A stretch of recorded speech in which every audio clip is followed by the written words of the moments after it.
Ops 25.0.8, 60. File Alt plus F. Controls window. Stop. Studio mode checkbox. Not stop recording checkbox checked. Event center. Team Talk 5 Classic D. 5.6 dialogue. Channel. Speech mode off. Speech mode deep. Speech mode off. Back ni Owen.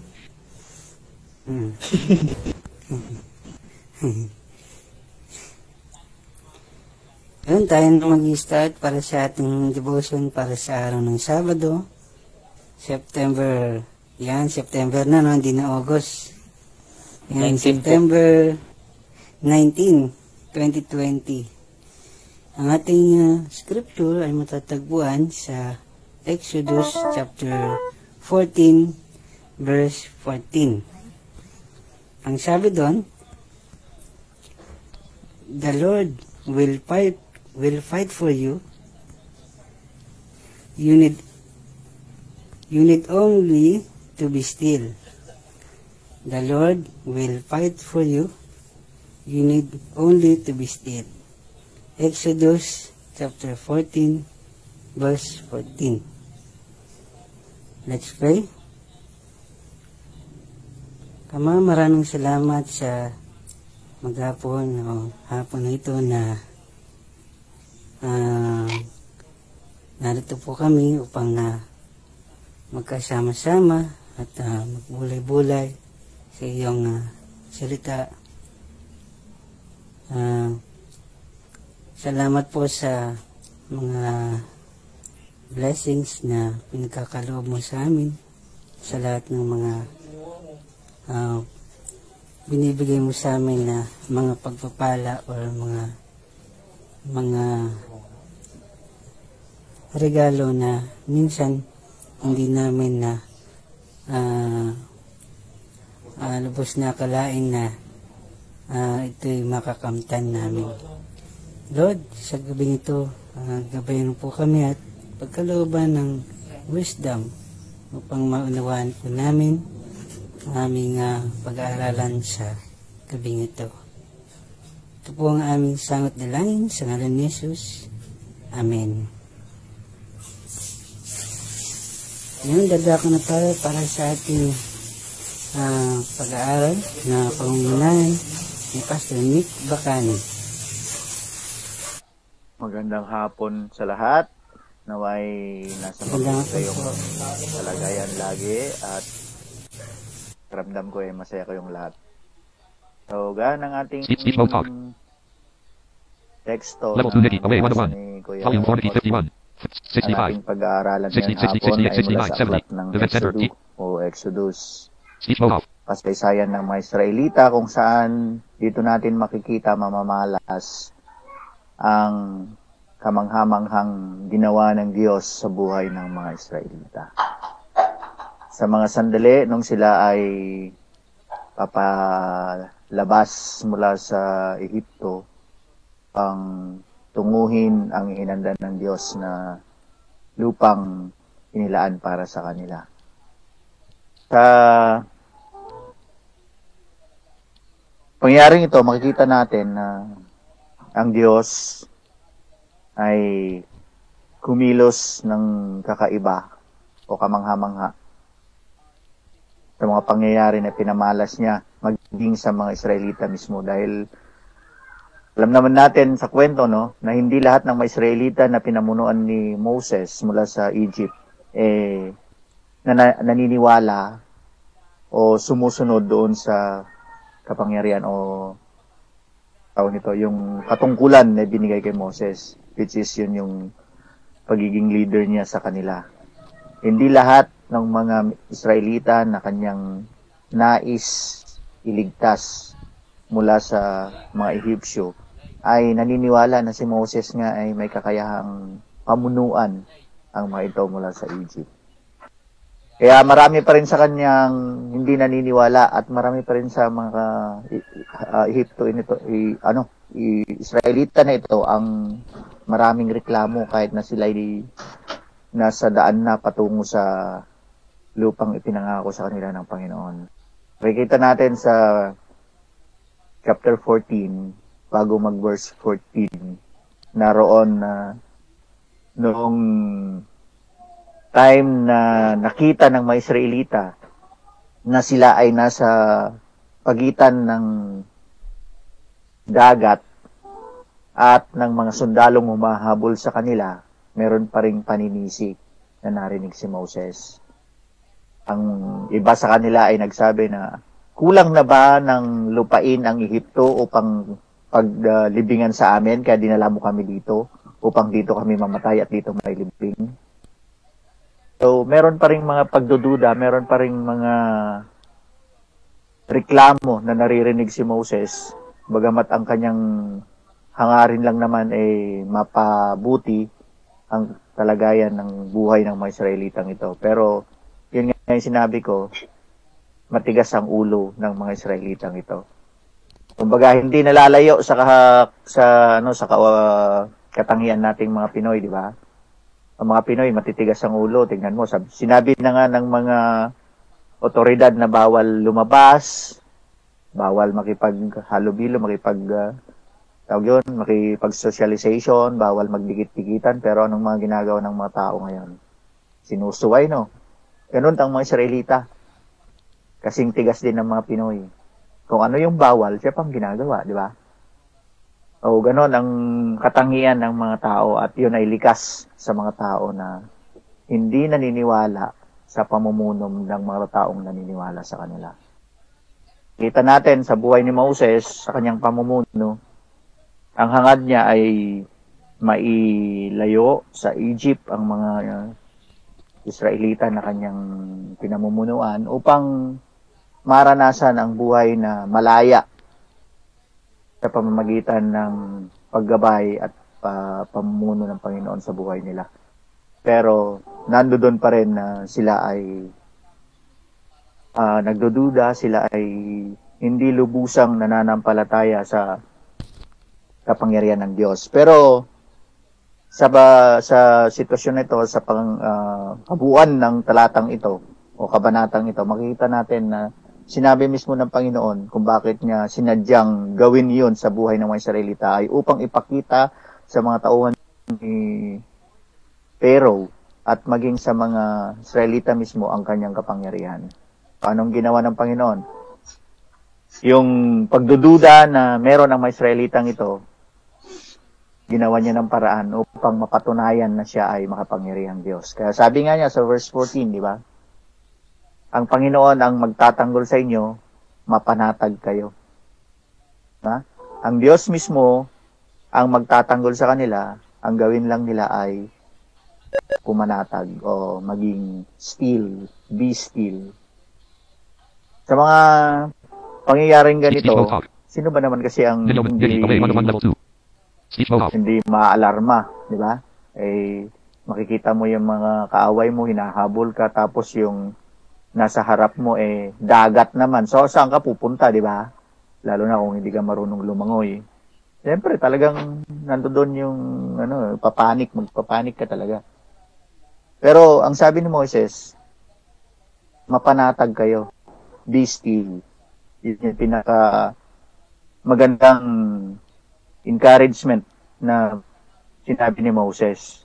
Pero still, hindi sila napanatag, hindi sila napayapa hanggat hindi nila nakita kung ano yung ginawa ng Panginoon sa buhay ng mga Israelitang ito.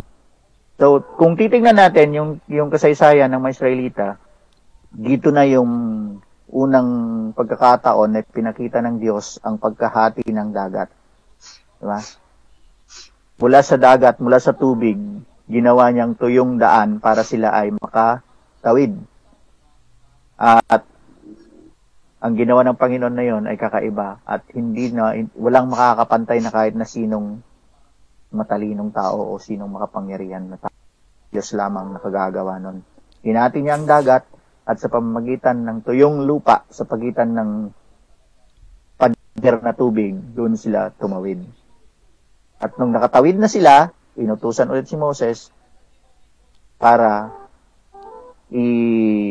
latag yung kanyang baston sa dagat at yun na nga, nagsara ang dagat, natabunan ng tubig ang mga humahabol sa mga Israelita. Yung mga Ehipsyo, nalunod sa tubig, kaya sila ay nagkamali. So dito natin makikita kung gaano kapangyarihan ng Diyos.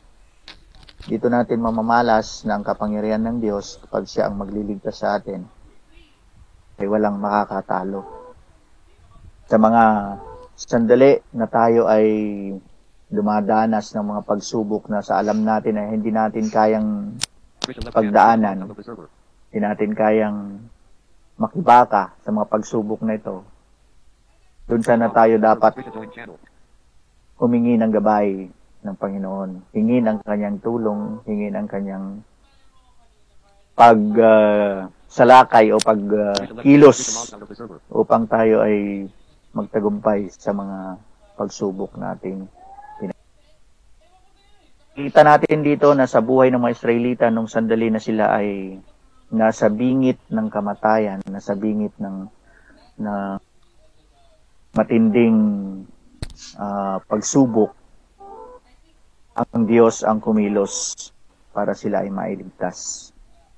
O ganun din sa buhay ng bawat isa sa atin, mga minamahal na kabataan. May mga sandali na tayo ay sinusubok o dumadaan sa mga pagsubok ng panahon. May mga sandali na tayo ay dumaranas ng mga hindi aya-aya mga pangyayari sa ating buhay. Pero sabi ng Panginoon, yung word na be still, yun sana yung may tanim sa isip natin. The Lord will fight for us. All we need to do is be still. Manatiling payapa. Sa mga panahon na katulad nito, sa mga dinadanas natin ngayon sa kasalukuyan, tayo ay dumaranas ng kakaibang pandemic. Dahil hindi lang sa Pilipinas meron ito, kundi worldwide na. Lahat ng halos ng mga bansa ay may mga kaso ng COVID. At sa bawat kilos natin, kung tayo di nag-iingat, maaring tayo rin ay maging biktima ng virus na ito. Pero ano ba dapat maging katangian o ano ba dapat ang attitude o karakteristik ng isang taong patuloy na nagtitiwala sa Diyos? Naroon ba yung pag-aagam-agam? Naroon ba yung pag-aalinlangan? Sa mga Israelita, nandoon, di ba? Nakita natin na sila ay nagduda at sinisi si Moses. Sabihin din natin, kulang na ba ang lupay ng Pilipinas para tayo ay ilibing? Kaya ang nangyayari na lang ay cremate, di ba?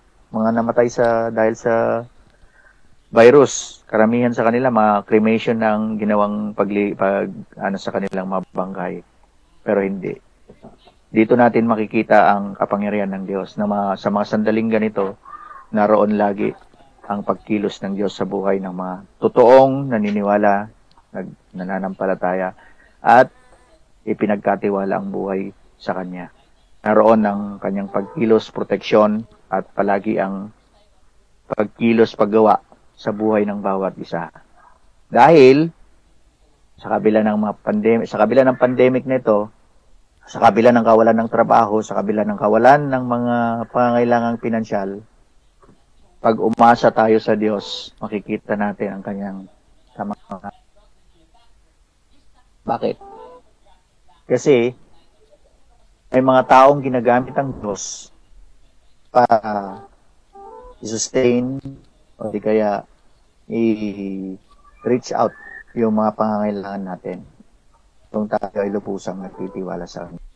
So ano-ano mga lesson na makukuha natin sa verse na ito, sa teksto nating pinag-aaralan ito.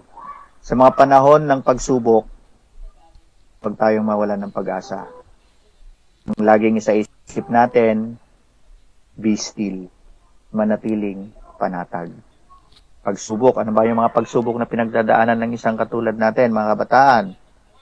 Pagsubok sa pag-aaral, di ba? Sa panahong ito, mahirap ang mag-aral kung wala kang gadget, kung wala kang kakayahang i-provide ang mga pangailangan mo sa online, mahirapan ka.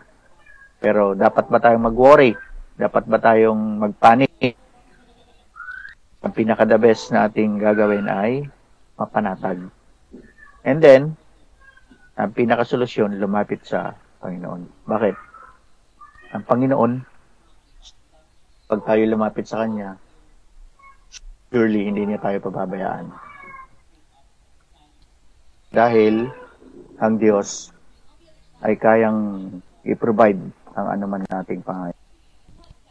So, sa mga panahon ng pagsubok, lalo pa nating palalalimin, lalo pa nating patatatagin ang ating pananampalataya.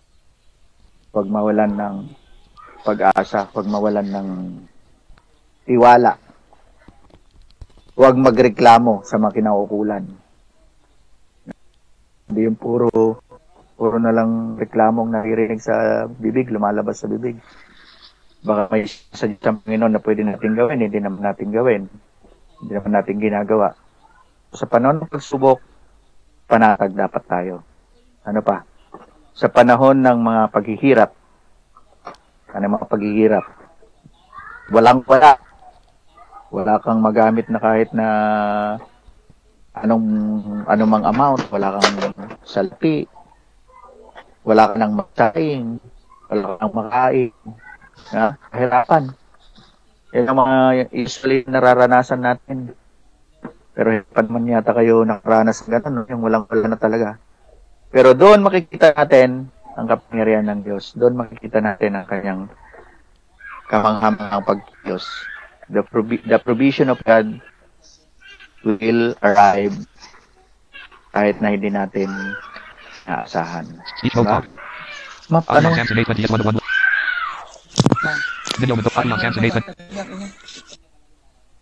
Dito natin makikita na ang Diyos kapag kumilos sa buhay ng bawat isa sa atin ay kakaiba ang mararanasan nating kapangyarihan na ipapamalas sa atin. Katulad sa buhay ng mga Israelita na dumating sa mga sandali na sila ay kailangang magipit o maipit sa mga taong humahabol sa kanila at sa kanilang harapan ay tubig na pwedeng maging dahilan ng kanilang pagkalunod. Nagkaroon sila ng panahon na mabagabag. Dumating sila sa punto na hindi naging kalmado. Pero ang laging sinasabi ng taong Diyos o tao ng Diyos na may lubusang pagkakilala at lubusang tiwala sa Diyos, be still, mapanatag kayo. Yun yung salita na namutawi sa bibig ni Moses.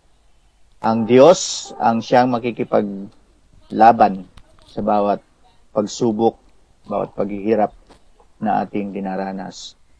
Ang dapat lang natin gawin, mapanatag o be still.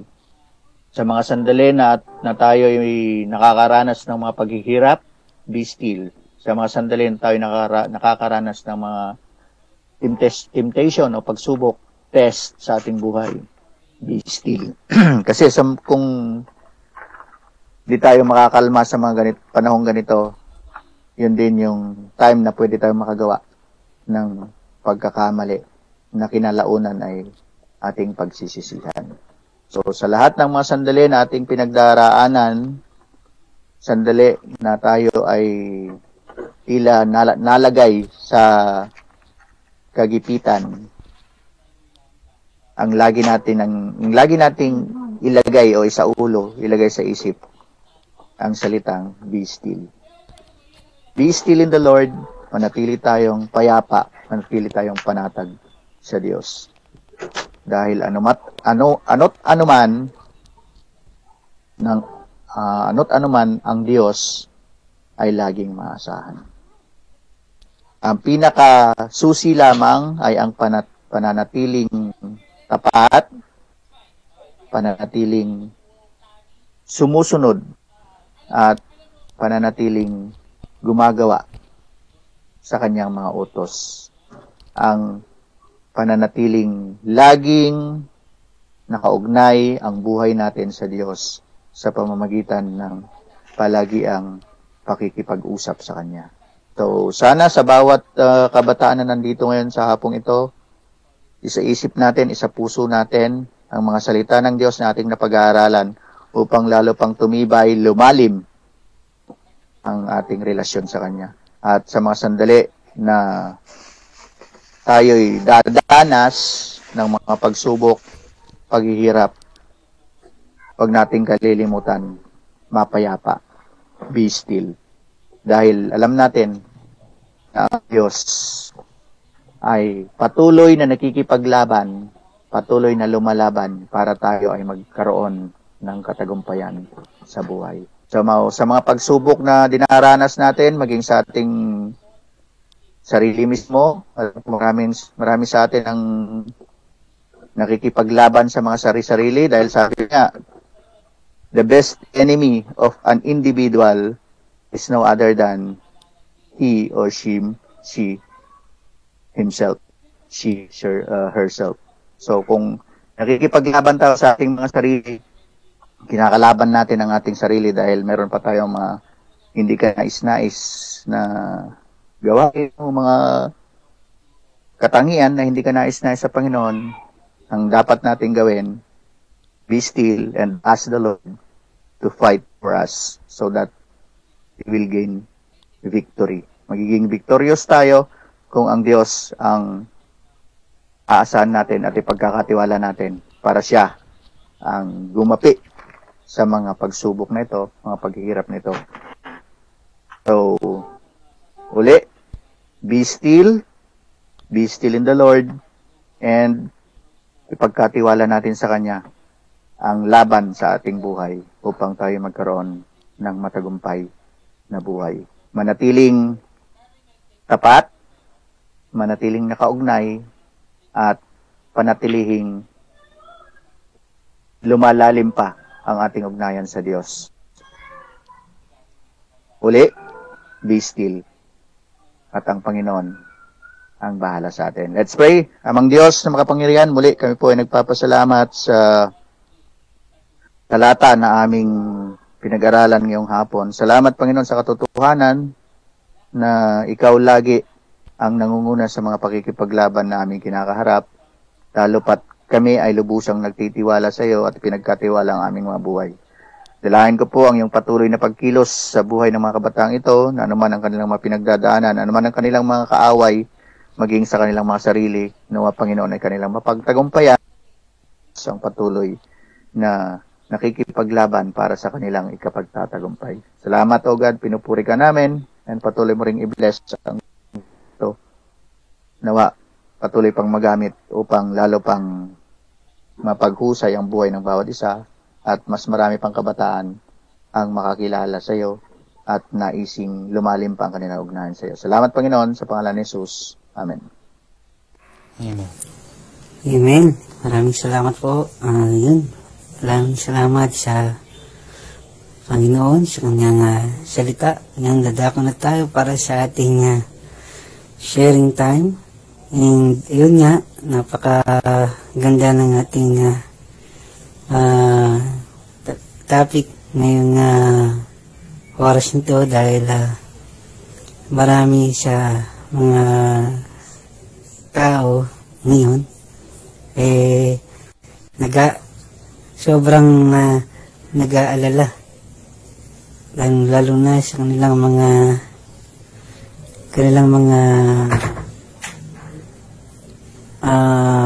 pangangailangan, yung mga needs. Speech mode talk. Lalo na sa kanilang List op 64 ops 25.0.8 64-bit Windows profile untitled scenes untitled Windows ops 25.0.8 64-bit Windows profile untitled scenes untitled Windows control Windows stop recording checkbox checked. Eskwelahan sa lalo na ngayong ang sitwasyon ng pag-aaral ngayon ay kakaiba. Speech mode off. Iba talaga sa mga nakaraang mga pinagdaraanan ng mga estudyante. Kasi kahit ako nag-estudyante, hindi ko naranasan na mag-aral through online. Dati, halos pinagbabawalan ng mag-online. Ngayon nandun na sa panahon na online na tayo at kailangan na natin maging virtual dahil nga sa panahon ng pandemya. Pero, yun, gaya nga ng sinabi ni Pastor na be still and palaging magkaroon ng hope na everything will be alright. Everything will be everything will be fine. Everything will be better than for now, no? Magiging maayos din ang lahat, no? Magiging normal din ang magkakaroon din tayo ng isang bagong normal na haharapin sa mga kasalukuyan. Oo, marami nagsasabi na may mga nagsasabi na medyo matagal pa yung lalo yung mga vaccine, di ba? Matagal pa yung study na magkaroon ng vaccine. Pero umasa tayo na kumikilos ang Panginoon sa buhay ng bawat isa sa atin. Yun, manalig tayo, panatilihin natin pananalig sa Diyos, panatilihin natin yung tapat na paggawa, tapat na paglingkod sa Kanya, tapat na maging isang anak niya. No? Yun. Be still. Yan. Next. Meron po bang nice mag-share?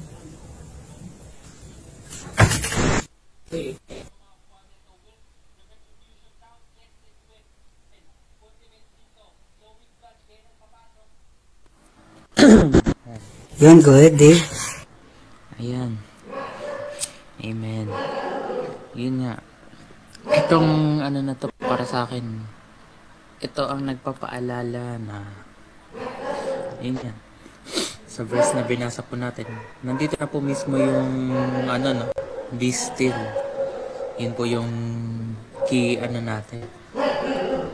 Para sa akin, ito ang nagre-remind sa atin lahat na sa time na to, specifically sa time talaga na to na yung nakakaranas tayo ng hirap, nakakaranas tayo ng pagsubok sa panahon ngayon, lalo na yung mga kapwa ko rin visual impaired.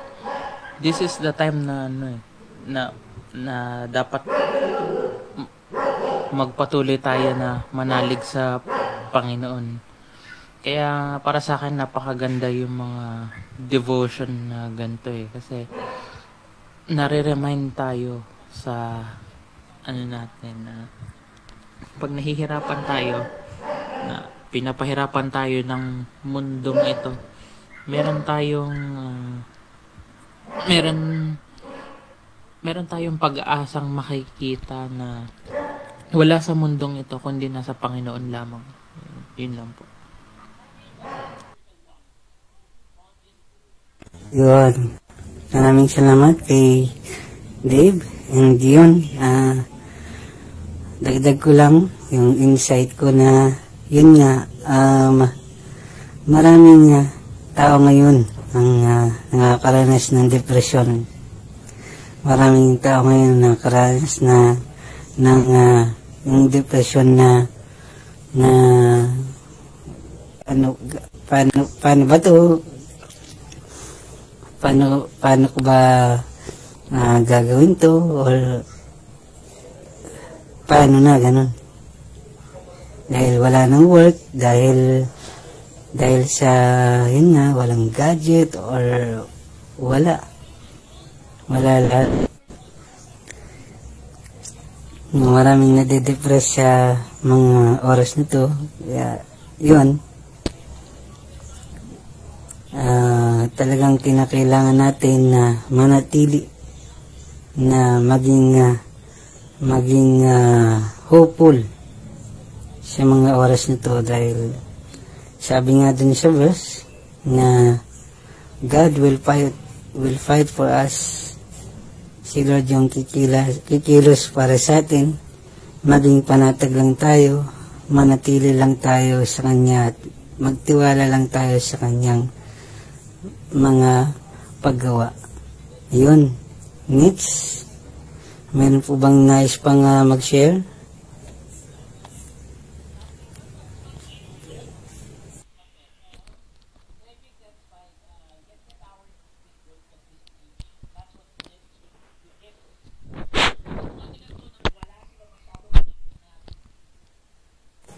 Yun, so wala nang nais magbagi, no? I hope na sa topic natin ngayon ay maisa-isip natin, sa puso natin na ano man yung pinagdadaanan nating lahat, huwag mag-alala. God will fight for us. Yan, manatili lang tayo sa Kanya. Yun lang. At, diretso na tayo para sa ating prayer request. Sa mga gustong mag-prayer request, meron po ba?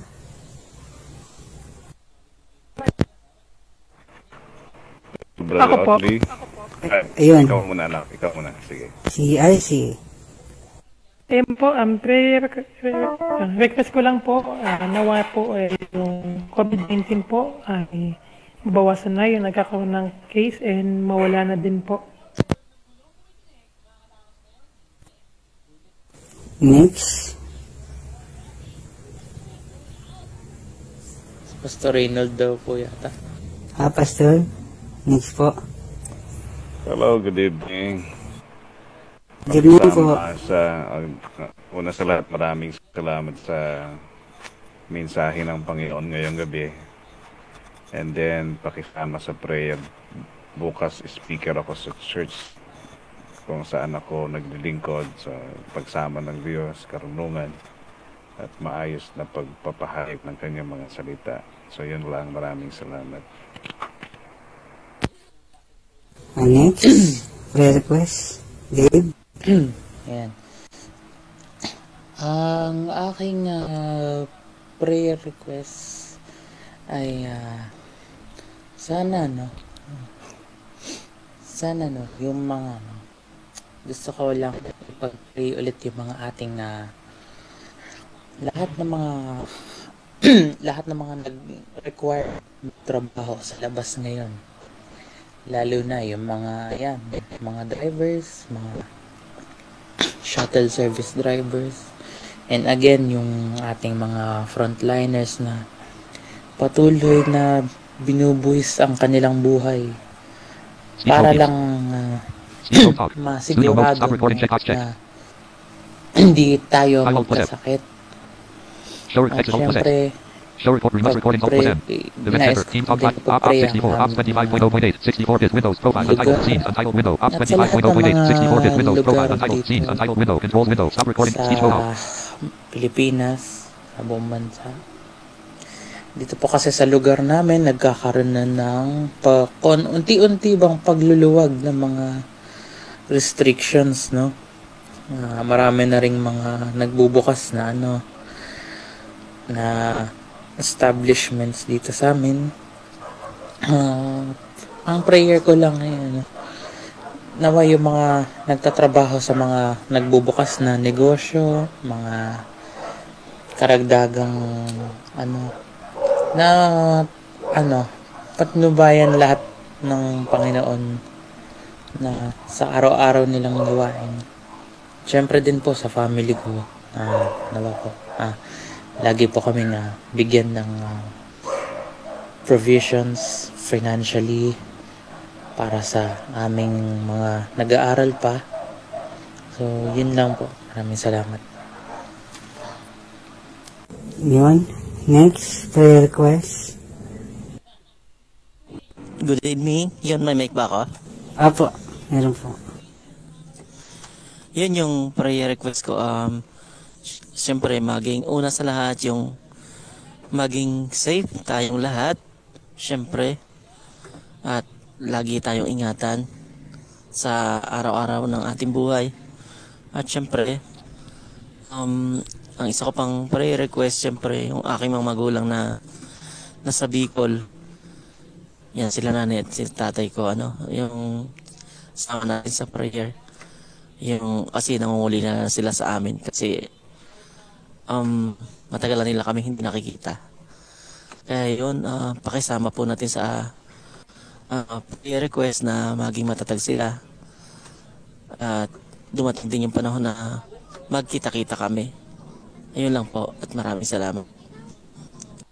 Naman kay Kuya Jason. Next, prayer request. Hello po, ako po. Apo, narinig po. Ayun, una po sa lahat yung prayer request ko po. Provision para sa family financially. At kalakasan po para sa lola ko at kagalingan para sa nararamdaman niya. At peace of mind. At syempre, yung prayer request ko rin po last week na ayun, muli po kami magamit sa aming church. Yun, salamat kay Trisha. Next.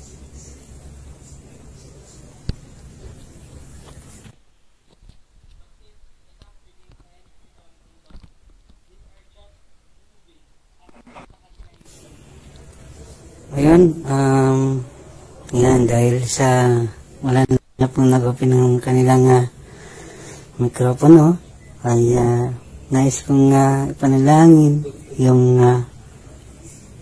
mga masahista na nagtatrabaho na sa ngayon.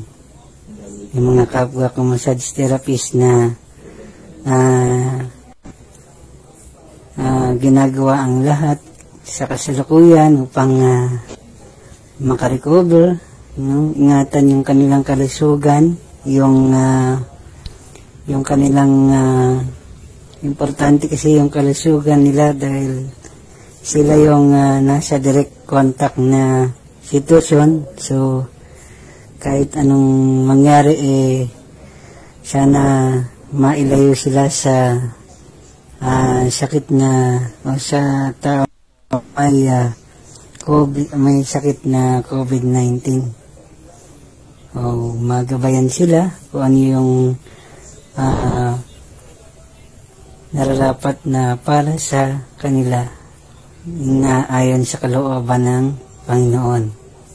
Yung ganun din, dalangin ko rin na sana yung mga guro at mga estudyante, lalo na yung mga kasama mga naririto, mga estudyante na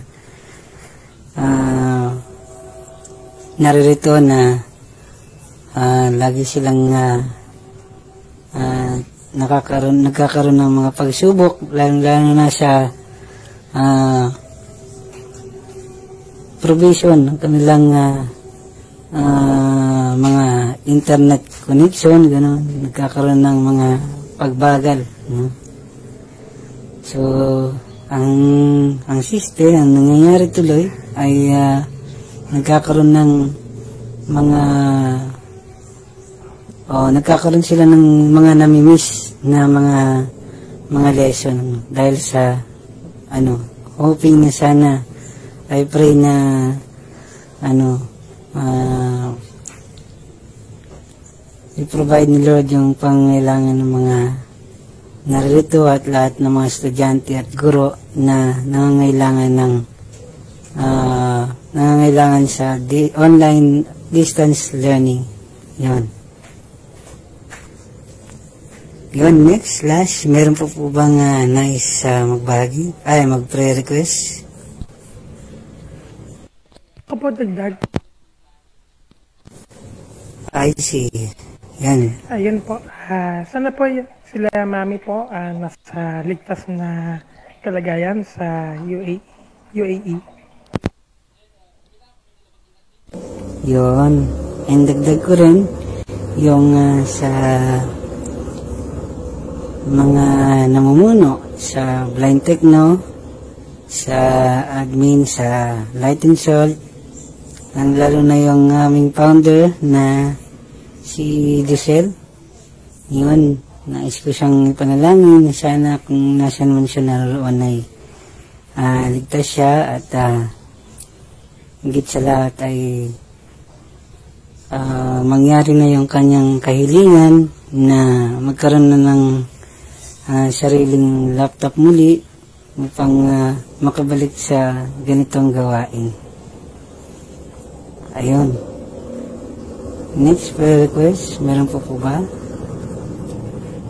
Ako po, kuya, pahabol.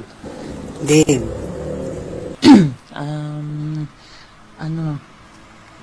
Gusto ko lang po sanang i-pag-pray again yung aking uncle na nasa Sapampalay po ngayon. Dinadalangin ko po yung family niya at yung kanyang health din sa araw-araw na biyahe po niya. At saka dalangin ko rin po na bigyan din po sila ng mga provisions financially na sa point na na sila ay nangangailangan ng panghulog sa kanilang van ngayon. Kasi kaya ko po na request to kasi lumapit po sa akin yung tita ko kung pwede daw po kausapin ko daw yung parents ko, baka pwede pong makahiram. Sabi ko, ito na lang po ang maitutulong ko sa inyo kasi wala rin po kami ngayon. So I pray na bigyan sila ng mga kaparaanan pagdating sa financial. Yun lang po. Yun. So Pastor Henrik, yan, pangunano po kami para sa ating closing prayer. Okay. Let's pray. Amang Diyos na makapangyarihan, muli kami po ay nagpapasalamat sa opportunity na makapag-gather katulad nito, Panginoon. Salamat sa wisdom ng bawat isa, especially sa pangmuno ng grupong ito. Salamat sa kanilang initiative na buuin ito. Salamat din na ikaw patuloy na kumikilos, gumagabay sa nila. And the prayer, Lord, patuloy mong gamitin ang grupong ito upang lalo pang maihayag ang iyong mga salita at lalo pang makilala ka ng bawat isang taong dumadako sa server nito, Panginoon. Pagpalain mo rin po ang kanilang officer na si Giselle, kung ano man po ang kanyang isin para makabalik sa ministry na ito. Ikaw po, Diyos, ang patuloy na magkaloob. Pagbigyan ang kanyang naising ikaw ay paglingkuran. Salamat, O God, maging sa buhay ng mga kabataang nandito ngayon.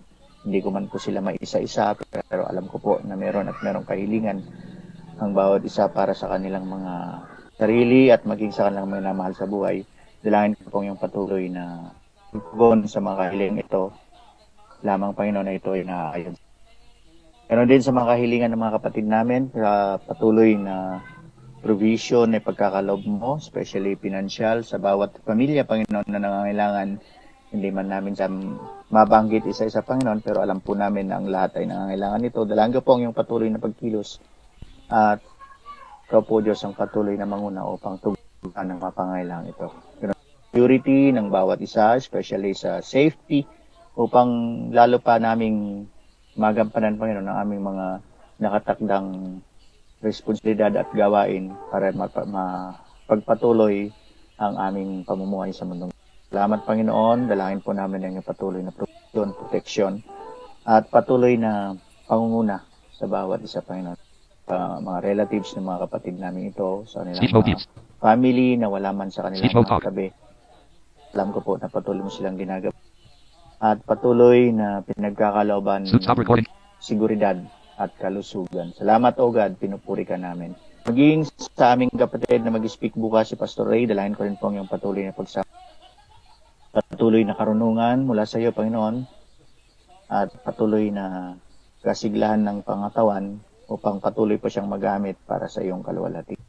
Ikaw po, Diyos, ang makita at marinig sa kanyang mga mensahe bukas dahil sa iyo, Panginoon, ito, at ginagamit mo lamang kami daluyan ng iyong mga mensahe. Salamat, O God, pinupuri ka namin at lahat ng mga kapatid namin nandito, Panginoon, hindi man namin maisa-isa ang mga kahilingang nabanggit, pero alam po namin na ito'y nakarating na sa iyong trono at ito'y meron ng katugunang nakalaan sa bawat kahiling. Salamat, Panginoon, pinupuri ka namin, pinapasalamatan ka namin. At patuloy kaming humihingi ng iyong gabay at patuloy na proteksyon po ay makagawa ng mga bagay-bagay na naayon sa iyong. Salamat. At gaya ng sinabi ng iyong salita ngayong hapong ito, patuloy ka magkikipaglaban para sa amin. Kaya laging lang namin gawin, Panginoon, ay ang manatiling panatag at patuloy na nakakonect sa iyo. Salamat, O God, pinupuri ka namin at ipinagkakatiwala namin ang lahat ng kahilingan ito dahil naniniwala kami na meron ng katugunan sa mga kahilingan ito ayon sa iyong takdang panahon at ayon sa iyong takdang oras sa bawat isa. Salamat, O God, pinupuri ka namin in Jesus' name. Amen.